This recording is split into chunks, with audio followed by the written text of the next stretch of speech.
Socio പ്ലസിലേക്ക് എല്ലാവർക്കും സ്വാഗതം. ഇന്ന് 10ാം ക്ലാസ്സിൻ്റെ സോഷ്യൽ സയൻസ് ഫസ്റ്റിലെ 7ാമത്തെ യൂണിറ്റ് ആണ് നമ്മൾ നോക്കാൻ പോകുന്നത്. സ്വാതന്ത്ര്യാനന്തര ഇന്ത്യ എന്നതാണ് യൂണിറ്റിൻ്റെ പേര്. കഴിഞ്ഞ യൂണിറ്റിൽ, അതായത് 6ാമത്തെ യൂണിറ്റിൽ സമരവും സ്വാതന്ത്ര്യവും എന്നുള്ള യൂണിറ്റിൽ നമ്മൾ ഇന്ത്യക്ക് സ്വാതന്ത്ര്യം കിട്ടിയതുവരെയുള്ള കാര്യങ്ങളാണ് ചർച്ച ചെയ്തത് അല്ലെങ്കിൽ പഠിച്ചത്. അപ്പോൾ അതിനുശേഷം ഇന്ത്യക്ക് സ്വാതന്ത്ര്യം കിട്ടിയതിന് ശേഷം നമ്മുടെ രാജ്യം നേരിട്ട പ്രധാന വെല്ലുവിളികൾ ഏതൊക്കെ മേഖലകളിൽ എന്തൊക്കെ വെല്ലുവിളികളാണ് നമുക്ക് നേരിടേണ്ടി വന്നിട്ടുള്ളത്, അതേപോലെ തന്നെ ആ വെല്ലുവിളികളെ നമ്മുടെ ഭരണകൂടം, നമ്മുടെ ഭരണകർത്താക്കൾ എപ്രകാരം നേരിട്ടു, ഓരോ മേഖലകളിലും നമ്മൾ കൈവരിച്ച നേട്ടങ്ങൾ എന്തൊക്കെ തുടങ്ങിയിട്ടുള്ള കാര്യങ്ങളാണ് ഈ ഒരു യൂണിറ്റിൽ പ്രധാനമായിട്ടും നമ്മൾ നോക്കുന്നത്. അപ്പോൾ ഇന്ത്യക്ക് സ്വാതന്ത്ര്യം 1947 ഓഗസ്റ്റ് 15 ലഭിച്ചു. ബ്രിട്ടീഷുകാരിൽ നിന്നും നമ്മൾ സ്വതന്ത്ര രാഷ്ട്രമായിട്ട് മാറി. അവിടെ വിഭജനം എന്ന് പറയുന്ന ഒരു സംഗതി നമ്മൾ മറന്നുകൂടാ. ഇന്ത്യ, പാകിസ്ഥാൻ എന്നിങ്ങനെ 2 രാഷ്ട്രങ്ങളാക്കി ഇന്ത്യയെ 2ആക്കി മുറിച്ചുകൊണ്ടാണ് നമുക്ക് സ്വാതന്ത്ര്യം ബ്രിട്ടീഷുകാർ നൽകുന്നത്. അതുകൊണ്ട് തന്നെ സ്വതന്ത്ര ഇന്ത്യ നേരിട്ട ഏറ്റവും പ്രധാനപ്പെട്ട ഒരു പ്രശ്നം എന്ന് പറയുന്നത് ഈ വിഭജനത്തെ തുടർന്നുള്ള കുറേയധികം പ്രശ്നങ്ങളാണ്. അതൊക്കെ നമുക്ക് ഈ ഒരു യൂണിറ്റിൽ പരാമർശിക്കാനുണ്ട്. അപ്പോൾ ഇന്ത്യക്ക് സ്വാതന്ത്ര്യം ലഭിച്ചതോടുകൂടി എല്ലാ പ്രശ്നങ്ങളും അവിടെ അവസാനിച്ചു എന്ന് ഒരിക്കലും അർത്ഥമില്ല. പല പ്രശ്നങ്ങളും യഥാർത്ഥത്തിൽ അവിടെ തുടങ്ങുകയാണ് ഉണ്ടായത്. നമ്മൾ 1 നിന്ന് അല്ലെങ്കിൽ 0 നിന്ന് ആരംഭിക്കുന്ന ഒരവസ്ഥയാണ് ഇന്ത്യക്ക് സ്വാതന്ത്ര്യം കിട്ടിയപ്പോൾ ഉണ്ടായിട്ടുള്ളത്. അപ്പോൾ ആ പ്രശ്നങ്ങൾ എന്തൊക്കെയാണ്, സ്വാതന്ത്ര്യാനന്തര ഇന്ത്യ അഭിമുഖീകരിക്കേണ്ടി വന്നിട്ടുള്ള പ്രധാനപ്പെട്ട വെല്ലുവിളികൾ എന്തൊക്കെയാണ്, അതിനെ നമ്മൾ എങ്ങനെ അതിജീവിച്ചു, അതൊക്കെയാണ് ഈ യൂണിറ്റിൽ നമ്മൾ പറഞ്ഞു തുടങ്ങുന്നത്. അപ്പോൾ ഏറ്റവും ആദ്യം ഒരു ആമുഖം എന്ന രൂപത്തിൽ നിങ്ങൾക്ക് ടെക്സ്റ്റ് ബുക്കിൽ കാണാൻ പറ്റും രവീന്ദ്രനാഥ ടാഗോറിൻ്റെ കുറച്ച് വരികൾ, അദ്ദേഹം പറഞ്ഞിട്ടുള്ള കുറച്ച് കാര്യങ്ങൾ നിങ്ങൾക്ക് ഇവിടെ കാണാൻ പറ്റും. രവീന്ദ്രനാഥ ടാഗോർ എന്ന് പറയുമ്പോൾ ഒരു വലിയ ചിന്തകനാണ്, എഴുത്തുകാരനാണ്, സാമൂഹ്യ പരിഷ്കർത്താവാണ് എന്നൊക്കെ നമുക്ക് പറയാം. നമ്മുടെ സ്വാതന്ത്ര്യ സമര പോരാട്ടത്തിൽ അദ്ദേഹത്തിൻ്റെതായിട്ടുള്ള ആശയങ്ങൾ പങ്കുവെച്ചിട്ടുള്ള വ്യക്തിത്വമാണ്. അപ്പോൾ അദ്ദേഹം പറഞ്ഞിട്ടുള്ള ഒരു കാര്യം നൽകിക്കൊണ്ടാണ് ഈ ഒരു യൂണിറ്റ് ഇവിടെ ആരംഭിക്കുന്നത്. അപ്പോൾ അദ്ദേഹം പറഞ്ഞ കാര്യങ്ങളിലേക്ക് നമുക്ക് കടക്കാം. അദ്ദേഹം പറയുന്നു, വിധിയുടെ ചക്രങ്ങൾ ഒരു നാൾ ഇന്ത്യ ഉപേക്ഷിക്കുവാൻ ബ്രിട്ടീഷുകാരെ നിർബന്ധിതരാക്കും. പക്ഷേ ഏത് രൂപത്തിലുള്ള ഇന്ത്യയാവും അവർ ഇവിടെ ഉപേക്ഷിച്ചു പോവുക? നൂറ്റാണ്ടുകളായുള്ള അവരുടെ ഭരണത്തിന്റെ അരുവി അവസാനം വറ്റിവരണ്ട് പോകുമ്പോൾ അവർ വിട്ടുപോകുന്നത് ചെളിയുടെയും അഴുക്കിന്റെയും കൂമ്പാരമായിരിക്കും. ഇങ്ങനെയാണ് ടാഗോർ പറയുന്നത്. 1941 ഇവിടെ നിങ്ങൾക്ക് കാണാം, 1941 രവീന്ദ്രനാഥ ടാഗോർ നടത്തിയിട്ടുള്ള ഒരു നിരീക്ഷണമാണ് നമ്മളിപ്പോൾ വായിച്ചത്. ഓക്കെ, അപ്പൊ ഈ ഒരു വാക്കുകളിൽ നിന്ന് നമുക്ക് മനസ്സിലാവുന്ന കാര്യം എന്താ? ഇവിടെ തന്നെ ടെക്സ്റ്റ് ബുക്ക് തന്നെ പറഞ്ഞിട്ടുണ്ട് 2 കാര്യങ്ങൾ. അതായത് ഇന്ത്യയുടെ ഭരണം ബ്രിട്ടീഷുകാർക്ക് ഉപേക്ഷിക്കേണ്ടി വരുമെന്ന് അദ്ദേഹം മുൻകൂട്ടി പറയാണ്. ഓക്കെ, 1941 അദ്ദേഹം പറയുന്നത്. 47 നമുക്ക് സ്വാതന്ത്ര്യം കിട്ടുന്നത്. അപ്പോൾ വർഷങ്ങൾക്ക് മുമ്പേ തന്നെ അദ്ദേഹം പറയാണ്, അല്ലെങ്കിൽ അദ്ദേഹത്തിന് ഒരു ഉൾക്കാഴ്ച ഉണ്ടാവുകയാണ്, എന്ത്, ഇന്ത്യയുടെ ഭരണം ബ്രിട്ടീഷുകാർക്ക് എന്തായാലും ഇവിടുന്ന് ഉപേക്ഷിച്ച് പോവേണ്ടി വരും, ബ്രിട്ടീഷുകാർ എന്തായാലും ഇന്ത്യ വിട്ടു പോകും. പക്ഷേ അദ്ദേഹം എന്തു പറയുന്നുണ്ട്? ദുരിതപൂർണമായിട്ടുള്ള ഇന്ത്യയായിരിക്കും ബ്രിട്ടീഷുകാർ ഉപേക്ഷിച്ചു പോകുന്നത്. ഓക്കെ, അതായത് ബ്രിട്ടീഷുകാർ ഇന്ത്യ വിട്ടു പോകുമെന്നുള്ള കാര്യത്തിൽ യാതൊരു സംശയവും വേണ്ട. പക്ഷേ അവർ ഇന്ത്യ വിട്ടു പോകുന്ന സമയത്ത് എങ്ങനെയുള്ള ഒരു ഇന്ത്യയായിരിക്കും അവരിവിടെ ബാക്കി വെച്ച് പോകുന്നത്? നൂറ്റാണ്ടുകളായിട്ട് ബ്രിട്ടീഷുകാർ നമ്മളെ ഭരിക്കുന്നുണ്ട്, ചൂഷണം ചെയ്യുന്നുണ്ട്, ഇവിടുത്തെ സമ്പത്ത് മുഴുവൻ കൊള്ളയടിച്ച് കൊണ്ടുപോകുന്നുണ്ട്. അതൊക്കെ നമ്മൾ മനസ്സിലാക്കിയതാണ്. അപ്പോൾ അത്തരത്തിൽ എല്ലാ സമ്പത്തും ഊറ്റിയെടുത്ത് ഒരു കരിമ്പിൻ ചണ്ടിയെ പോലെയുള്ള ഇന്ത്യയായിരിക്കും അവരിവിടെ ബാക്കി വെച്ച് പോവുക. ഒരു വറ്റി വരണ്ട നദി, അതിൽ അവശേഷിക്കുക എന്തായിരിക്കും? കുറെ ചെളിയും അഴുക്കുമൊക്കെ ആയിരിക്കും. അപ്പൊ അത്തരത്തിലുള്ള ഒരു ഇന്ത്യയായിരിക്കും ബ്രിട്ടീഷുകാർ ഇവിടെ ഉപേക്ഷിച്ചിട്ട് പോവുക എന്നാണ് വർഷങ്ങൾക്ക് മുമ്പേ ആര് പറയുന്നത്? രവീന്ദ്രനാഥ ടാഗോർ പറയുന്നത്. ഓക്കെ, അദ്ദേഹം പറഞ്ഞ കാര്യങ്ങൾ അക്ഷരാർത്ഥത്തിൽ അതേപോലെ തന്നെ സംഭവിക്കുകയും ചെയ്തു. സ്വാതന്ത്ര്യാനന്തര ഇന്ത്യ ഇത്തരത്തിലുള്ള ഒരുപാട് പ്രശ്നങ്ങളെ അഭിമുഖീകരിക്കേണ്ടി വന്നിട്ടുണ്ട്. ബ്രിട്ടീഷുകാർ നമുക്ക് സ്വാതന്ത്ര്യം നൽകി അവർ പോയി. പക്ഷേ ആ സ്വാതന്ത്ര്യം എന്ന് പറയുന്ന ആ ഒരു വിഷയത്തിൽ തൊട്ട് തന്നെ നേരത്തെ പറഞ്ഞതുപോലെ വിഭജനം എന്ന് പറയുന്ന ഒരു പ്രശ്നം അവിടെ മറഞ്ഞു കിടക്കുന്നുണ്ട്. ഇന്ത്യക്ക് സ്വാതന്ത്ര്യം കിട്ടി, ശരിയാണ്. പക്ഷേ അവിടെ രണ്ട് രാഷ്ട്രങ്ങളായി, ഒരൊറ്റ ജനതയായി നിന്നിരുന്ന ഒരു സമൂഹം രണ്ട് രാഷ്ട്രങ്ങളായി വിഭജിക്കപ്പെട്ടുകൊണ്ടാണ് നമുക്ക് ആ സ്വാതന്ത്ര്യം ലഭിക്കുന്നത്. അപ്പോൾ അതുമുതൽ, സ്വാതന്ത്ര്യം കിട്ടിയത് മുതൽ തന്നെ പ്രശ്നങ്ങൾ അവിടെ ആരംഭിക്കുകയായി. ടാഗോർ പറഞ്ഞതുപോലെ ഒരുപാട് പ്രശ്നങ്ങൾ ഇവിടെ ബാക്കി വെച്ചുകൊണ്ടാണ് ബ്രിട്ടീഷുകാർ നമുക്ക് സ്വാതന്ത്ര്യം തന്ന് അവരവരുടെ നാട്ടിലേക്ക് മടങ്ങിപ്പോകുന്നത്. അപ്പോൾ അങ്ങനെയുള്ള പ്രശ്നങ്ങൾ, ഏറ്റവും ആദ്യത്തെ പ്രശ്നം എന്ന് പറയുന്നത് ഇവിടെ പറയുന്നു, സ്വാതന്ത്ര്യാനന്തര ഇന്ത്യ നേരിടേണ്ടി വന്ന ഏറ്റവും പ്രധാന വെല്ലുവിളി വിഭജനവും അതേ തുടർന്നുണ്ടായ അഭയാർത്ഥി പ്രവാഹവുമായിരുന്നു.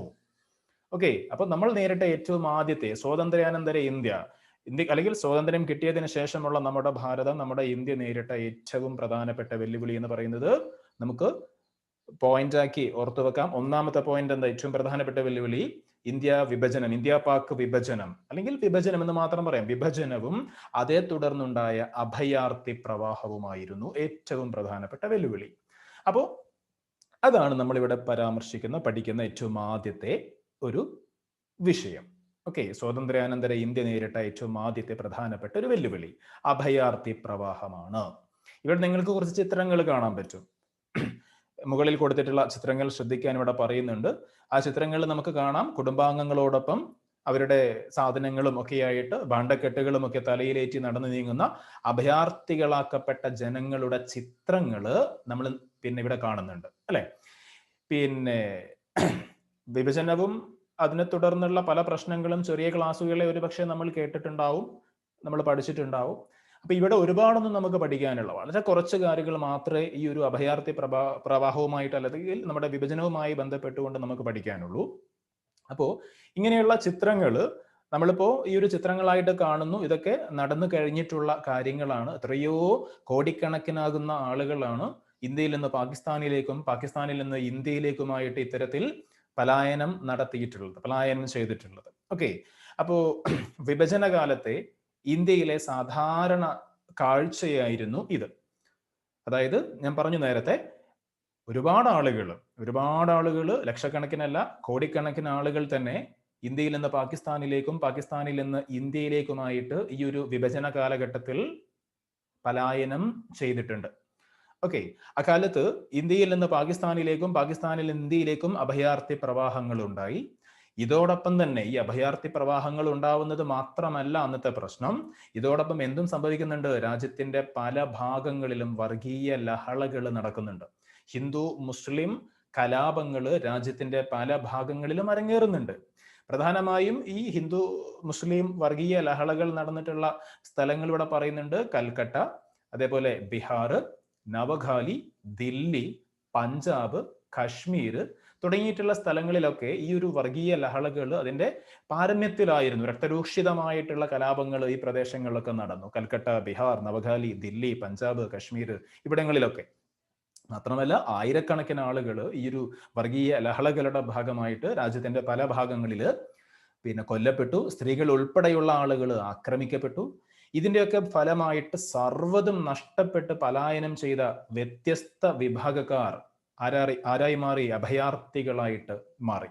ഓക്കെ, നമ്മളിപ്പോഴും പത്രങ്ങളിലും മറ്റു മാധ്യമങ്ങളിലൂടെയും ഒക്കെ അറിയാറുണ്ട് ലോകത്തിന്റെ പല ഭാഗത്തും നടക്കുന്ന, അല്ലെങ്കിൽ ലോകത്തിന്റെ പല ഭാഗത്തുമുള്ള അഭയാർത്ഥി പ്രവാഹത്തെ പറ്റിയും അഭയാർത്ഥികളുടെ പ്രശ്നങ്ങളെ പറ്റിയും പല രാഷ്ട്രങ്ങളും അവരോട് സ്വീകരിക്കുന്ന നയങ്ങളെ പറ്റിയും ഒക്കെ ഇന്നും പല മാധ്യമങ്ങളിലൂടെയും നമ്മൾ അറിയാറുണ്ട്. അപ്പൊ ഇങ്ങനെ ലോക ചരിത്രത്തിൽ തന്നെ ഏറ്റവും വലിയൊരു അഭയാർത്ഥി പ്രവാഹങ്ങളിൽ ഒന്ന് നമ്മുടെ ഭാരതത്തിൽ നടന്നിട്ടുണ്ട് ഈ ഒരു വിഭജനത്തെ തുടർന്ന്. ഇന്ത്യയിൽ നിന്ന് പാകിസ്ഥാനിലേക്കും പാകിസ്ഥാനിൽ നിന്ന് ഇന്ത്യയിലേക്കുമായിട്ട് ഇവിടെ പറയുന്നു കാൽനടയായും കാളവണ്ടിയിലും തീവണ്ടിയിലുമായി 10 ദശലക്ഷം പേർ. ഓക്കെ, 10 ദശലക്ഷം പേർ, അതായത് ഏകദേശം 1 കോടി തന്നെ. അപ്പോൾ 1 കോടിയിലധികം വരും യഥാർത്ഥ കണക്ക്. അപ്പോൾ 10 ദശലക്ഷം പേർ അഭയാർത്ഥികളായി ഈ ഒരു കാലഘട്ടത്തിൽ 1947 ഈ ഒരു വിഭജനത്തെ തുടർന്ന് ഇന്ത്യയിൽ നിന്ന് പാകിസ്ഥാനിലേക്കും പാകിസ്ഥാനിൽ നിന്ന് ഇന്ത്യയിലേക്കുമായിട്ട് സഞ്ചരിച്ചിട്ടുണ്ട്.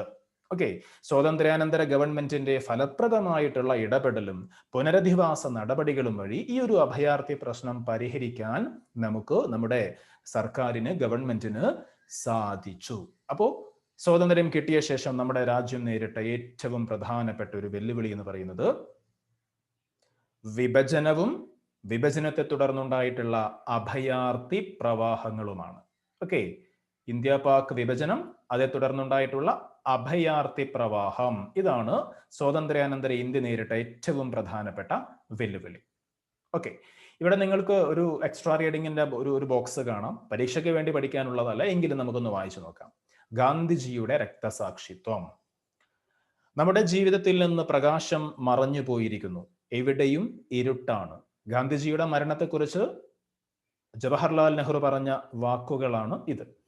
ഇന്ത്യയെ ബ്രിട്ടീഷ് ഭരണത്തിൽ നിന്ന് മോചിപ്പിക്കാനുള്ള അഹിംസാത്മക സമരത്തിന് നേതൃത്വം നൽകിയ ഗാന്ധിജി 1948 ജനുവരി 30 ഡൽഹിയിലെ പ്രാർത്ഥനായോഗ സ്ഥലത്ത് വെച്ച് നാഥുറാം വിനായക് ഗോഡ്സെ എന്ന ഒരു വ്യക്തിയുടെ, അങ്ങനെ ഒരു മതഭ്രാന്തന്റെ വെടിയേറ്റ് കൊല്ലപ്പെടുകയാണ്, അല്ലെങ്കിൽ മരിക്കുകയാണ് ഗാന്ധിജി. നമുക്കറിയാം, ഇന്ത്യ വിഭജന ശേഷം നടന്ന വർഗീയ ലഹളകളുടെ അനന്തരഫലമായിരുന്നു ഗാന്ധിജിയുടെ രക്തസാക്ഷിത്വം എന്ന് പറഞ്ഞുകൊണ്ട് ഈ ഒരു ബോക്സ് ഇവിടെ അവസാനിക്കുകയാണ്.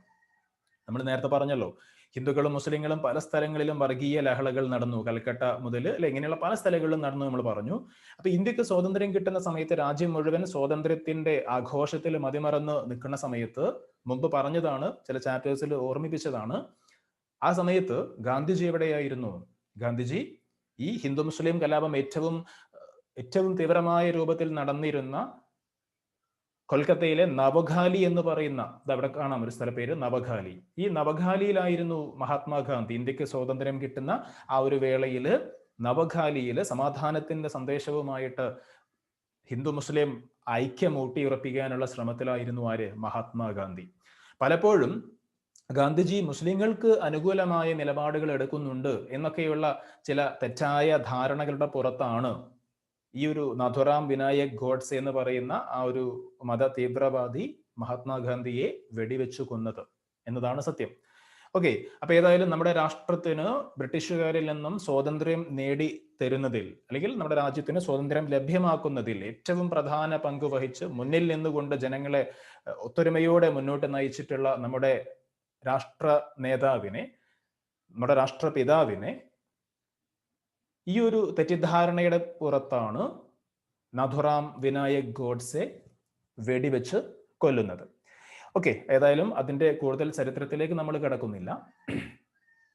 അപ്പോൾ ഒന്നാമത്തെ പ്രശ്നം നമ്മൾ നോക്കിക്കഴിഞ്ഞു, അഭയാർത്ഥി പ്രവാഹവും അതിനെ തുടർന്നുള്ള വർഗീയ ലഹളകളും പിന്നെ അങ്ങനെയുള്ള മറ്റു പല പ്രശ്നങ്ങളും, ഓക്കെ, പലായനവും അങ്ങനെയുള്ള പ്രശ്നങ്ങളൊക്കെ അവിടെ പരിഹരിക്കപ്പെട്ടു എന്നാണ് നമ്മൾ അവസാനം പറഞ്ഞത്.